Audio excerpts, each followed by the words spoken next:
Now question number 14। एक पासे को एक बार फेंका जाता है। निम्नलिखित को प्राप्त करने की प्रायिकता ज्ञात कीजिए। नंबर 1 एक विषम संख्या, नंबर 2 एक सम संख्या, नंबर 3 एक अभाज्य संख्या। A die is thrown once. Find the probability of getting number 1 an odd number, number 2 an even number, number 3 a prime number. Now every student see on the blackboard. Question number 14 का answer let S is equal to sample space, set of sample space.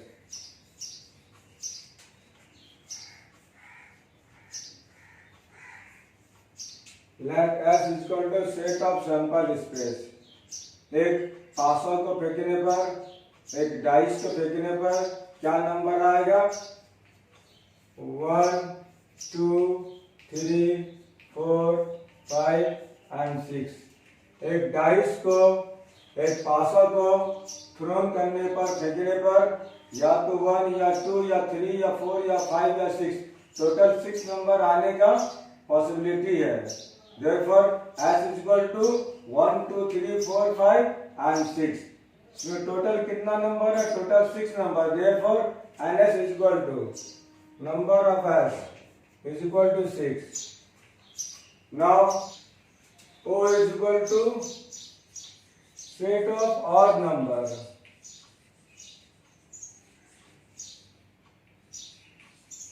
O is equal to set of odd number यानी विषम संख्या। इसमें विषम संख्या कौन कौन सा है? ऑड नंबर यानी विषम संख्या इसमें 1, 3, 5, 1, 3, 5। Therefore, ऑड नंबर में टोटल कितना एलिमेंट्स होंगे, कितना सदस्य है ऑड नंबर विषम संख्या में? Therefore, NO is equal to 3। उसमें सैंपल स्पेस में टोटल 6 मेंबर था। Therefore, NS is equal to 6 आया। ऑड नंबर में टोटल 3 सदस्य, 3 एलिमेंट्स है। Therefore, NO is equal to 3। Now E is equal to set of even number।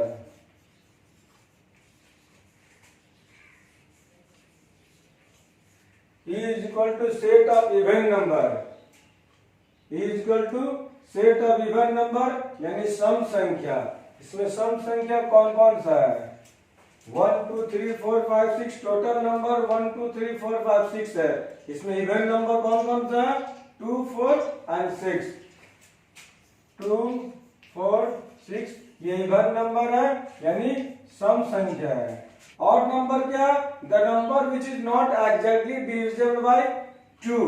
जो number 2 से पूरा डिवाइड नहीं होता उसे ऑड नंबर कहते हैं यानी विषम संख्या कहते हैं। इवन नंबर क्या?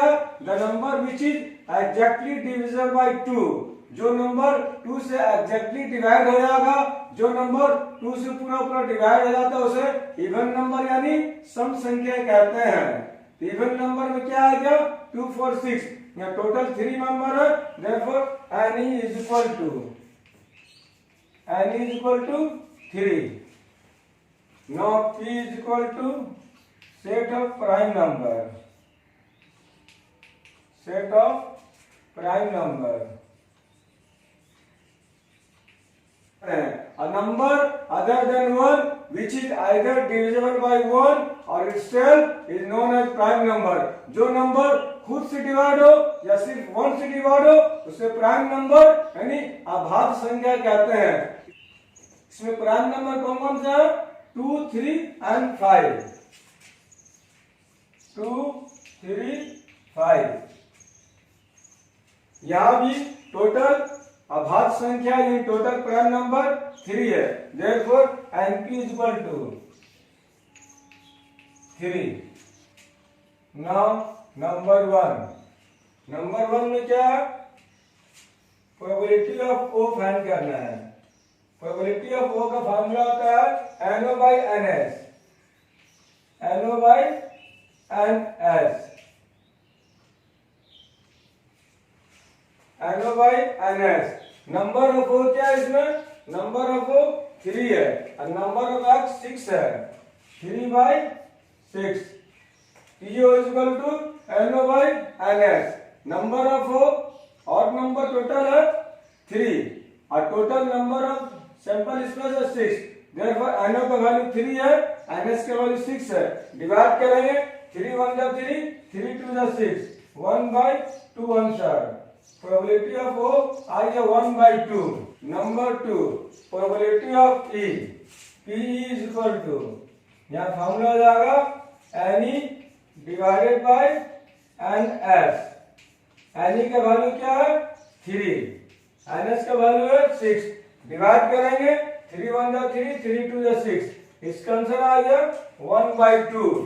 Number 3 probability of prime number, इसका फॉर्मूला आएगा NP बाई NS। NP क्या है 3 है और NS क्या 6 है। डिवाइड करेंगे 3 1 जा 3, 3 2 जा 6, इसका आंसर हो गया 1/2। Now every student write down in your copy question number 15। मीनार के आधार से और एक सरल रेखा में 4 मीटर और 9 मीटर की दूरी पर स्थित दो बिंदुओं से मीनार के शिखर के उन्नयन कोण पूरक कोण है। सिद्ध कीजिए कि मीनार की ऊंचाई 6 मीटर है। The angles of elevation of the top of a tower from 2 points at a distance of 4 meter and 9 meter from the base of the tower and in the same straight line with it are complementary. Prove that the height of the tower is 6 meter. Now every student see on the blackboard. In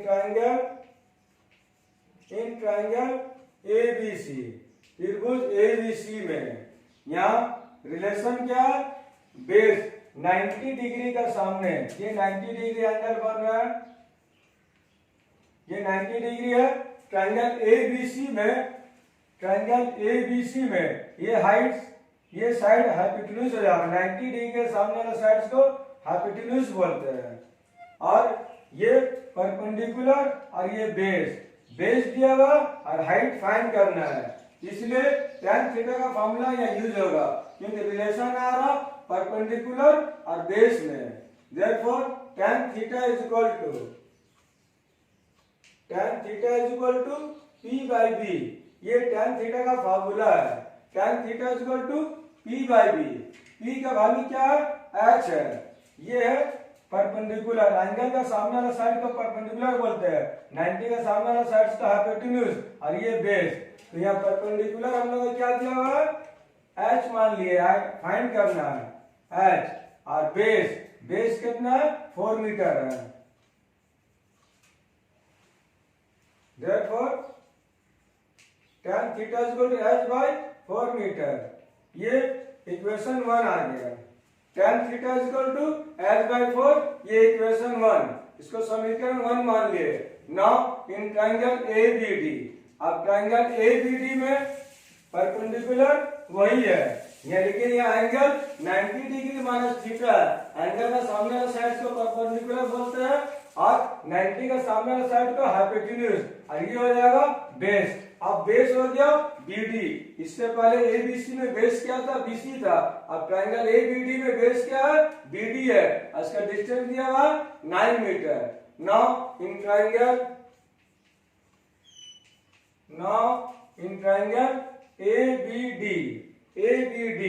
ABD में angle बन रहा 90 minus theta. Therefore tan 90 degree minus theta is equal to, tan theta का formula होता है P by B। या P का value क्या है? H है हम लोग का। अब B, यहाँ बेस क्या है? BD है। यहाँ हो गया base 9 metre. tan 90 minus theta का फॉर्मूला होता है cot theta. tan 90 minus theta का formula cot theta equal to H by 9। इसको मान लिया इक्वेशन 2, ये समीकरण 2 है। इक्वेशन 1 एंड 2, समीकरण 1 और 2 को गुना करने पर, इक्वेशन 1 और 2 को मल्टीप्लाई करने पर हो जाएगा tan theta into cot theta. LHS को LHS से मल्टीप्लाई किए, RHS को RHS से। tan थीटा में RHS में क्या था, h/4 मल्टीप्लाई, और cot थीटा का RHS में है h/9 multiply. tan theta into cot theta equal to h/4 multiply h/9। दोनों इक्वेशन 1 इक्वेशन 2 को मल्टीप्लाई किया गया है। इक्वेशन 1 इक्वेशन 2 को मल्टीप्लाई करने पर आया tan theta into cot theta equal to h/4 multiply h/9। tan theta into cot theta का वैल्यू होता है 1। tan theta into cot theta का वैल्यू 1 है।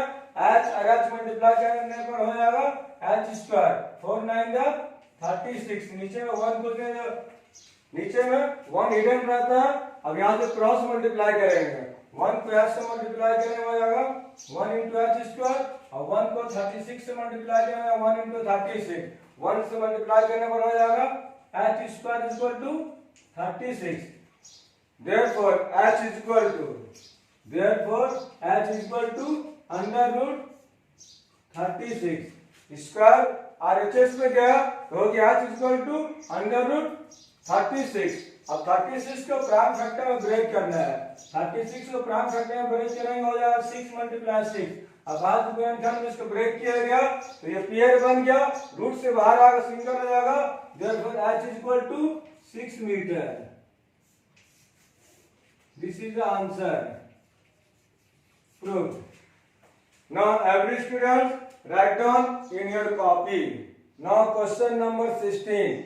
एक खिलौना की त्रिज्या 3.5 सेंटीमीटर वाले एक शंकु के आकार का है जो उसी त्रिज्या वाले अर्धगोले पर अध्यारोपित है। उस खिलौने की संपूर्ण ऊंचाई 15.5 सेंटीमीटर है। इस खिलौने का संपूर्ण पृष्ठीय क्षेत्रफल ज्ञात कीजिए। A toy is in the form of a cone of radius 3.5 centimeter mounted on a hemisphere of the same radius. The total height of the toy is 15.5 centimeter. Find the total surface area of the toy. Now every student see on the blackboard. Dear students, यहाँ figure बना हुआ, चित्र बना हुआ है। इसमें एक अर्धगोला है, एक हेमिस्फीयर है और एक शंकु और एक कोन है। एक शंकु यानी कोन है। इसमें त्रिज्या दिया हुआ, गिवन दैट क्वेश्चन नंबर 16 का हाइट 12 सेंटीमीटर है। ये हाइट है, ये शंकु का हाइट, ये कोन का हाइट है। h दिया हुआ 12 सेंटीमीटर। ये हाइट जो है शंकु का हाइट है, कोन का हाइट है। r जो है 3.5 सेंटीमीटर, रेडियस दिया हुआ 3.5 centimetre. therefore l is equal to, जैसे कि आपको मालूम है ये राइट एंगल ट्रायंगल बन रहा है। This is a right angle triangle 90 degree. 90 degree के सामने जो साइड है उसको बोलते हैं हाइपोटेन्यूज कर्व, इसको बोलेंगे परपेंडिकुलर, इसको बोलेंगे बेस। बेस हम लोग r दिया हुआ 3.5 सेंटीमीटर, बेस r दिया हुआ 3.5 सेंटीमीटर, परपेंडिकुलर यानी हाइट दिया हुआ 12 सेंटीमीटर। ये हाइपोटेन्यूज यानी l नहीं मालूम है, साइलेंट हाइट निकालना है, शंकु का तिरक ऊंचाई निकालना है। उसका फॉर्मूला हो जाएगा l is equal to under root h square plus r square. ये कैसे होगा, ये 90 डिग्री का एंगल बन रहा है, राइट एंगल ट्रायंगल है, संपूर्ण त्रिभुज बन रहा है, और 90 डिग्री के सामने वाला साइड्स को h बोलते हैं हाइपोटेन्यूज, इसे परपेंडिकुलर, ऐसे बेस यानी आधार। इसीलिए राइट एंगल ट्रायंगल संपूर्ण त्रिभुज का पाइथागोरस का फार्मूला से हो जाएगा l is equal to under root h square plus r square. l is equal to h का वैल्यू 12 है, या 12 पुट किए, r का वैल्यू 3.5 है, 3.5 पुट किए, और ये 12 का स्क्वायर 3.5 का स्क्वायर, क्योंकि h में स्क्वायर है इसीलिए स्क्वायर दिए, r में स्क्वायर है इसीलिए यहाँ स्क्वायर दिए। अब 12 को 12 से मल्टीप्लाई करेंगे, 12 का स्क्वायर करेंगे तो हो जाएगा 144। और 3.5 को स्क्वायर करेंगे हो जाएगा 12.25। 12.25 ये आपको सॉल्व करके बताया गया रफ वर्क में। 3.5 को यहाँ मल्टीप्लाई किया गया, 3.5 का स्क्वायर का मतलब 3.5 को 3.5 से मल्टीप्लाई करेंगे, 3.5 को 3.5 से मल्टीप्लाई किया गया आया 12.25 जिसका वैल्यू यहाँ पुट किया गया है। अब 144 को 12.25 से ऐड करेंगे, 12.25 से 144 को ऐड किया गया तो आया 156.25, 156.25। अब 156.25 का स्क्वायर रूट फाइंड करना है, इसका वर्गमूल निकालना है। 156.25 का स्क्वायर रूट होता है 12.5 सेंटीमीटर। एल का वैल्यू आया 12.5 centimetre. Total surface area of the toy का formula curve surface area of cone plus curve surface area of hemisphere. ये टॉय जो बना है इसमें एक हेमिस्फीयर है और एक कोन है। ये जो खिलौना बना है इसमें क्या एक अर्ध गोला है, एक हेमिस्फीयर है और एक शंकु यानी एक कोन है। तो total surface area of the toy निकालने के लिए फॉर्मूला जाना total surface area of the toy is equal to curve surface area of cone plus curve surface area of hemisphere. Curve surface area of cone का formula होता है pi r l plus curve surface area of hemisphere का formula होता है 2 pi r square. Pi r l plus 2 pi r square में से पाई are common ले लिए, यहाँ एल बचा और यहाँ 2 आर बचा, therefore pi R multiply L plus 2 R. अब इसमें वैल्यू पुट करेंगे, पाई का वैल्यू होता है 22/7 मल्टीप्लाई आर का वैल्यू 3.5 है ब्रैकेट एल का वैल्यू अभी फाइंड किए 12.5 आया था तो एल का वैल्यू 12.5 पुट किए प्लस दिए 2 80 उतार दिए आर का वैल्यू 3.5 है त्रिज्या रेडियस दिया हुआ तो 3.5 पुट किए। अब इसमें क्या करना जो कैंसिल होगा कैंसिल करेंगे, या 3.5 को 7 से डिवाइड करेंगे तो 7 1 7 और 0.5 टाइम्स में 3.5 डिवाइड हो जाएगा। 22 को 0.5 से मल्टीप्लाई करने पर आ रहा है 11.0, इसीलिए यहाँ 22 को 0.5 से मल्टीप्लाई किया 11.0 आया, यहाँ लिखे 11।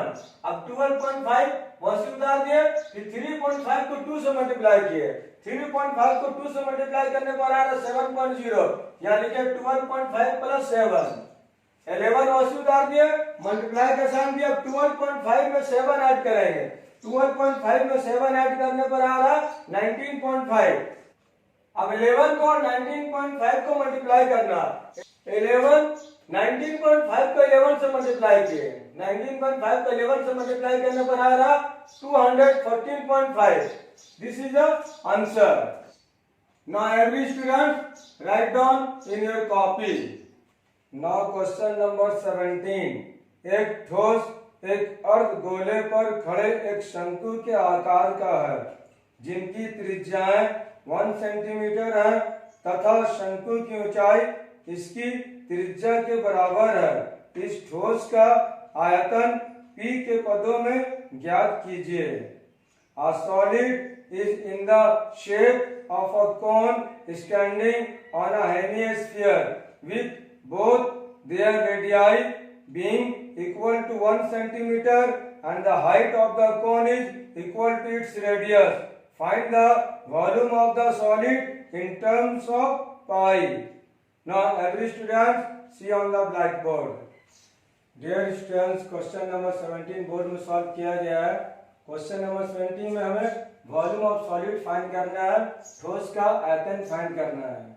ये ठोस जो बना हुआ है, सॉलिड जो बना हुआ है, इसमें नीचे में अर्धगोला है, इसके ऊपर में एक शंकु है, नीचे में हेमिस्फीयर है और इसके ऊपर में कोन बना हुआ है। तो इसमें वैल्यू दिया हुआ है, रेडियस यानी त्रिज्या 1 सेंटीमीटर है और हाइट यानी एच दिया हुआ है 1 सेंटीमीटर, रेडियस भी 1 सेंटीमीटर है और हाइट भी 1 सेंटीमीटर है। हम लोग को वॉल्यूम ऑफ सॉलिड यानी ठोस का आयतन फाइंड करना है। तो ये जैसा कि आपको डायग्राम में चित्र में नजर आ रहा है, एक हेमिस्फीयर है और एक कोन है। ये ठोस जो बना हुआ, ये सॉलिड जो बना हुआ है, नीचे में अर्धगोला है और उसके ऊपर में शंकु है, नीचे में हेमिस्फीयर है और ऊपर में कोन बना हुआ है। तो ठोस का आयतन फाइंड करने के लिए, वॉल्यूम ऑफ सॉलिड फाइंड करने के लिए दोनों का वॉल्यूम को ऐड करना। Therefore volume of solid is equal to volume of cone plus volume of hemisphere. ठोस का आयतन बराबर कोन का आयतन प्लस अर्धगोला का आयतन, और वॉल्यूम ऑफ कोन का फार्मूला होता है 1/3 pi r square h plus volume of hemisphere का फार्मूला होता है 2/3 pi r cube. Volume of cone यानी शंकु का आयतन और वॉल्यूम ऑफ हेमिस्फीयर यानी अर्धगोला का आयतन, ये दोनों का फार्मूला बोर्ड में लिखा हुआ है। अब ये दोनों में क्या कॉमन आ रहा है? दोनों में 1/3 पाई आर स्क्वायर कॉमन आ रहा है, तो 1/3 पाई आर स्क्वायर कॉमन लेने के बाद यहाँ बचा h, h लिखे, फिर प्लस का साइन दिए, और यहाँ बचा 2r, उसको 2r उसको लिखा गया है। अब इसमें हम लोग को वैल्यू पुट करना है।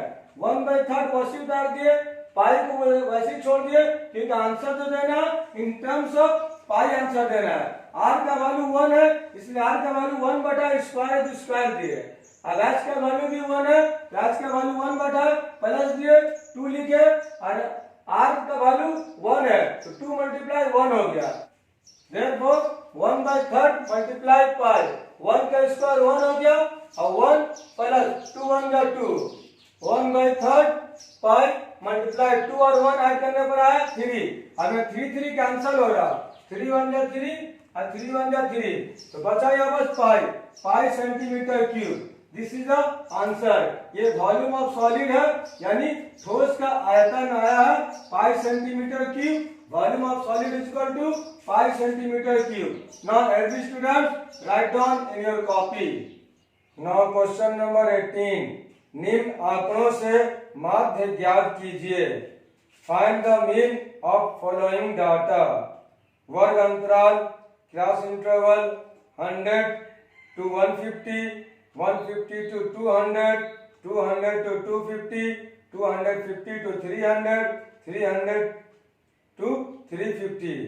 बारंबारता frequency 4, 5, 12, 2, 2। Now every student see on the blackboard.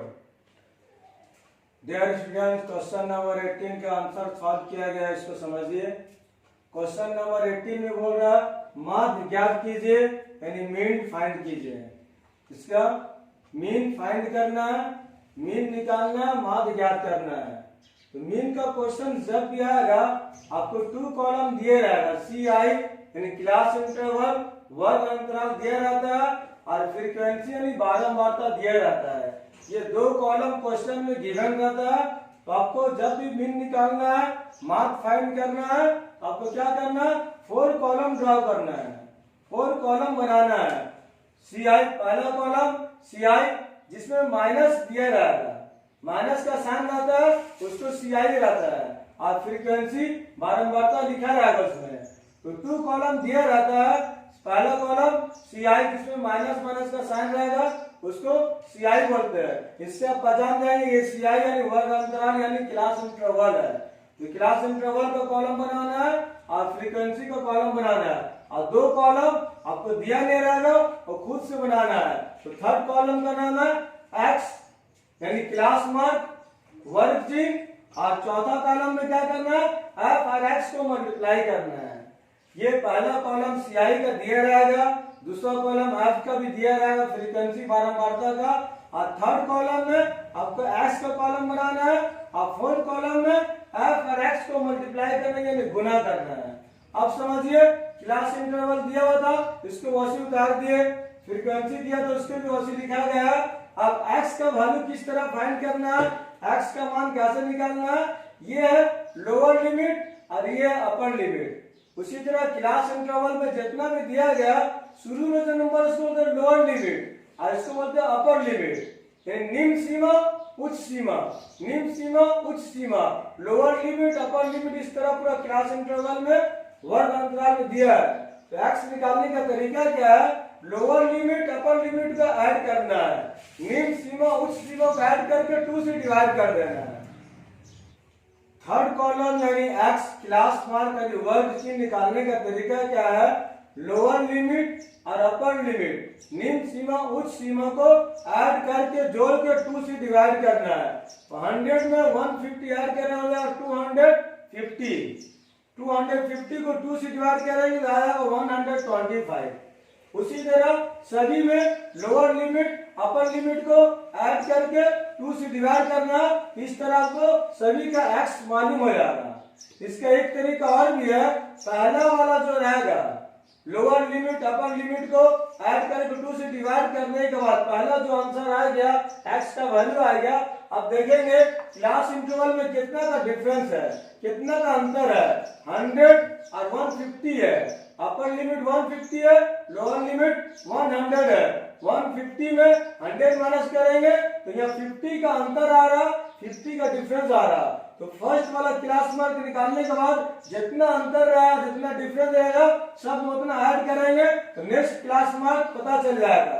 जैसा कि यहाँ 100 और 150 ऐड करने पर आ रहा 250 और 250 को 2 से डिवाइड करेंगे तो आ जाएगा 125 और यहाँ 50 का डिफरेंस है, 50 का अंतर है तो सब में 50 ऐड करेंगे। 125 में 50 ऐड करेंगे तो 175, 175 में 50 ऐड करेंगे 225, 225 में 50 ऐड करेंगे 275, 275 में 50 ऐड करेंगे तो 325। इस तरह x निकालने का तरीका आपको बताया गया, 2 मेथड बताया गया, या तो लोअर लिमिट और अपर लिमिट को ऐड करके 2 से डिवाइड किए सभी में, या फिर एक में lower limit upper limit add करके 2 से डिवाइड करने के बाद एक जब x का वैल्यू आ जाएगा तब देखेंगे कितना डिफरेंस है, कितना अंतर है, सब ऐड करेंगे तो नेक्स्ट x का वैल्यू फाइंड हो जाएगा। अब डियर स्टूडेंट f का जो वैल्यू है उसको ऐड करना है, f का वैल्यू को ऐड करना है 4 5 9, 9 to 11, 11 to 13, 13 to 15, 15 का 5 1 कैरी और यहाँ 1 पहले से 1 1 2 तो f का वैल्यू आ गया। जब f को ऐड किए सिग्मा f आ गया 25। Dear student f into x का वैल्यू फाइंड करने का तरीका है f को x से मल्टीप्लाई करना है। f का फर्स्ट वैल्यू 4 दिया हुआ है, x का फर्स्ट वैल्यू 125 दिया है, 4 को 125 से मल्टीप्लाई करेंगे 4 5 20, 20 का 0 2 कैरी, 4 2 का 8 और 2 कैरी 10 1 कैरी, 4 1 का 4 और 1 कैरी 5, 125 को 4 से मल्टीप्लाई किए तो आ गया 500। इसी तरह 5 से 175 मल्टीप्लाई करेंगे तो आएगा 875, फिर 12 से 225 को मल्टीप्लाई करेंगे तो आ जाएगा 2700। उसी तरह फिर 275 में 2 से मल्टीप्लाई करेंगे तो आ जाएगा 550। फिर उसी तरह 325 को 2 से मल्टीप्लाई करेंगे तो आएगा 650। अब f into x कितना सब ऐड करेंगे सिग्मा fx, यहाँ ऐड करने के बाद आएगा 5275।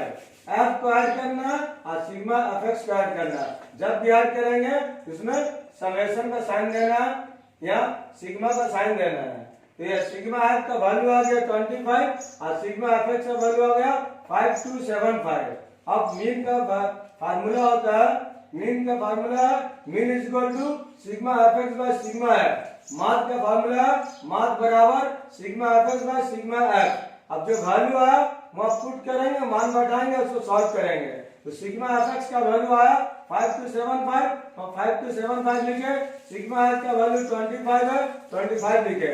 अब इसमें जो कैंसिल होगा कट करेंगे, इसको यहाँ पे उतार दिए उसी तरह।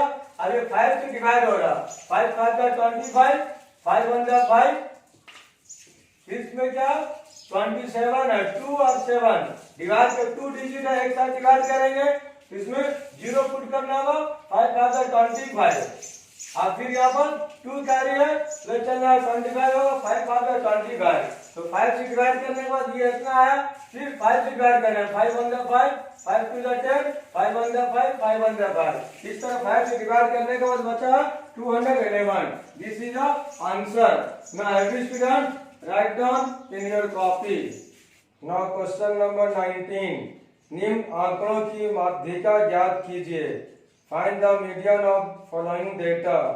वर्ग अंतराल, class interval 0 to 10, 10 to 20, 20 to 30, 30 to 40, 40 to 50, 50 to 60. बारंबारता frequency 5, 8, 20, 15, 7, 5. Now every student see on the blackboard.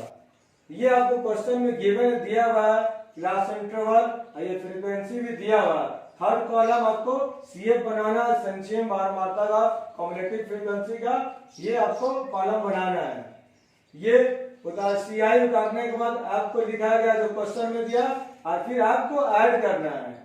इससे पहले मीन जो बना रहे थे उसमें आपको सिग्मा एफ बोल रहे थे, यहाँ सिग्मा एफ के साथ में आप एन भी लिखना है क्योंकि फॉर्मूला में एन का यूज हो रहा है, तो सिग्मा एफ भी लिखना सही है और एन भी लिखना सही है। तो sigma F is equal to N, sigma F को यहाँ एन इंडिकेट करेंगे, एन लिखेंगे, एन इज इक्वल टू अब ऐड कर रहे हैं 5, 8, 13, 13, 5, 18, 18 और 7 हो जाए 25, 25 और 5 30, 30 का 0 3 कैरी 2, 1, 3 और 3 कैरी 6 यानी 60 आ गया। सिग्मा एफ ऐड करने पर आया sigma F is equal to यानी एन इज इक्वल टू 60। अब सीएफ कैसे फाइंड करना है, पहला जो फ्रीक्वेंसी रहेगा उसको एज इट इज उतारना है, 5 उतार दिए। अब इस 5 में जो सीएफ है 5, इसमें फ्रीक्वेंसी के नीचे जो है एट ए नंबर, फ्रीक्वेंसी का 5 के नीचे जो नंबर उसमें 8 और 5 ऐड करेंगे, 8 और 5 ऐड करेंगे 13। फिर उस 13 में नीचे जो फ्रीक्वेंसी 20 को 13 से ऐड करेंगे 33। अब इस 33 में 20 के नीचे जो फ्रीक्वेंसी है 15 ऐड करेंगे, 15 और 33 48 हो जाएगा। फिर उस 48 में 15 के नीचे जो फ्रीक्वेंसी 7 और 48 ऐड करेंगे हो जाएगा 55। फिर 55 में ऐड करना 7 के नीचे जो फ्रीक्वेंसी 5 और 55 हो जाएगा 60। कैसे मालूम चलेगा ये सीएफ जो बनाया सही है, तो एफ में जितना आ रहा टोटल करने के बाद यानी एन जितना आ रहा उतने ही नंबर लास्ट में आना चाहिए सीएफ का। यहाँ सिग्मा एफ एन आया था 60 और कम्युलेटिव फ्रीक्वेंसी का लास्ट वैल्यू क्या है 60। इससे पता चला कि हमारा सीएफ जो फाइंड किए वो सही है। नाउ एन हम लोग का वैल्यू दिया 60, since N is equal to 60 therefore N by 2 दोनों साइड 2 से डिवाइड करेंगे क्योंकि फार्मूला में median is equal to L plus N by 2 minus CF divided by F multiply H. वहां एन बाय 2 का वैल्यू पुट करना है, इसलिए एन इज इक्वल टू 60 दिया है, दोनों साइड में 2 से डिवाइड किए तो हो जाएगा N by 2 is equal to 60 by 2। N by 2 को पास उतार दिए और 60 को 2 से डिवाइड करेंगे, तो 60 को 2 से डिवाइड करने पर आ रहा है 2 1 जा 2, 2 3 जा 6, 2 0 जा 0। ये n बाय 2 का वैल्यू आ गया 30। अब since CF cumulative frequency 33 just greater than 30, अब ये जो n बाय 2 का जो वैल्यू आया सीएफ में देखना चेक करना है 30 से जस्ट बड़ा सीएफ कौन है। Cumulative frequency 33 just greater than 30, ये कम्युलेटिव फ्रीक्वेंसी में 33 जो है वो 30 से जस्ट ग्रेटर है, जस्ट बड़ा है। n बाय 2 का जो भी वैल्यू आएगा वहां जो वैल्यू रहेगा सीएफ में चेक करेंगे उससे जस्ट बड़ा कौन है, तो 30 से जस्ट बड़ा आ रहा 33। Therefore median class is equal to 20-30, 20 to 30 ये मीडियन क्लास हो गया। Therefore this is a median class.